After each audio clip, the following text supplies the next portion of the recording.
આપણે આવી ગયા છે વંશિકા રેસીપીમાં. તો આપણે બનાવીશું હુખડી. તો આમાં તેલ અને ગળ નાખી દીધો છે અને 5 મિનિટ ઓગળવા દેવાનો છે. અને આ છે બાલભોગ, આ એમાં નાખીશું આપણે. તો આપણે આ લોટ નાખી દેવું એમાં.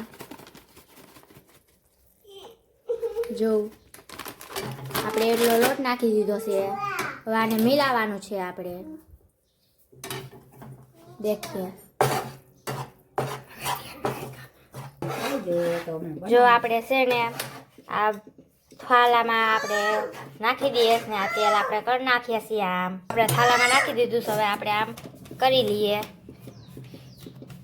તો આ ફેરવી લે. પેકેટ નાખવાનું છે. જો આ રીતે બની ગઈ છે આપણી હુખડી. તો આપણે 5 મિનિટ આને થરવા દેવું ને આને પછી ચેકા મારી દેવું. જો આપણે આમાં માંડવીના દાણા નાખી દઈએ છીએ, સજાવટ કરી લઈએ છીએ. આપણે માંડવી આમાં કરી લીધી છે. હવે આપણે ચેકા પાડીએ. જો આપણે ચેકા પાડીએ છીએ. હવે આ રીતે આપણે ચેકા પાડી લેવાના છે. જો દેખો આ તરીકે આમ ખુલી જવી જોઈએ, ખુલી જવી જોઈએ.